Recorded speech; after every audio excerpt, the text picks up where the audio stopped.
Hello, my name is Amir Oron, MD. I'm the Chief of Hand Surgery at Kaplan Medical Center in Rehovot, Israel. I'm a board-certified hand surgeon and microsurgeon and orthopedic surgeon here in Israel. Today we'll be talking about flexor tendon injuries.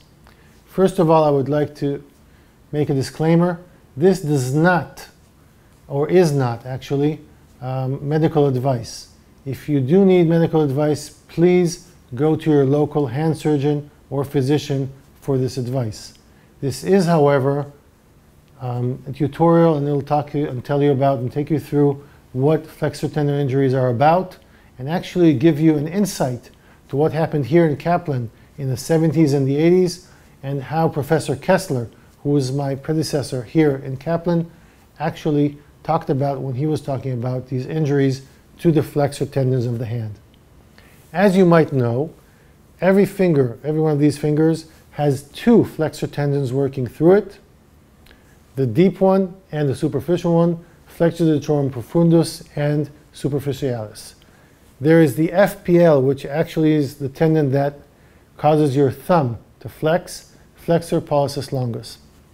At the end of the day, back in the 70s, or should I say the 60s and 50s, once you had an injury to your hand, especially to the flexor tendons, you were doomed. This area right here was called no man's land. No man's land was there because this injury was devastating. In many cases, the sutured tendons, if they were sutured at all, were left here to heal in this space, and there would become adhesions, the finger would get stuck, so would the other fingers, and this was a very debilitating injury. Professor Kessler, when he saw this, together with some other surgeons around the world, came to the conclusion this cannot be.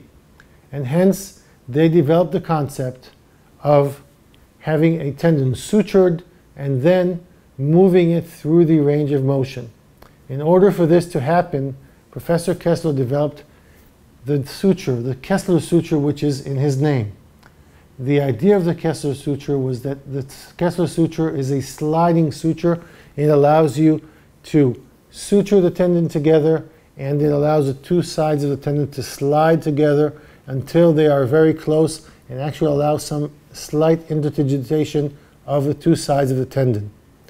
At the end of the day, this idea of having a suture which allows you to align two sides of the tendon together with a concept which was developed by Kleinert at the Kleinert Institute, actually brought about a concept which was having early movement, early range of motion, and hence trying to enhance the innate healing of the tendon, the intrinsic healing, and preventing the extrinsic healing, the healing around the tendon, which is actually causing the adhesions. This concept is still used today by all or most of the hand surgeons across the world. If you have an injury to your tendons, time is of the essence. You should get a consultation from a local hand surgeon ASAP, as soon as possible. And on top of that, make sure that you get a good surgeon to do it, and moreover, a good rehabilitation protocol with someone who works in the rehabilitation of hand surgery in this field, which is a very specific field of rehabilitation. This injury is a devastating injury if not treated well. It can cause you a debilitating injury over the rest of your life. So my suggestion to you is get it treated properly. So once again, flexor tendon injuries in the hand are there. They are complex, but they can be treated well by an experienced and good hand surgeon. Thank you very much. I was Amir Oron, MD, orthopedic surgeon, hand surgeon, Kaplan Medical Center, Israel. Thank you.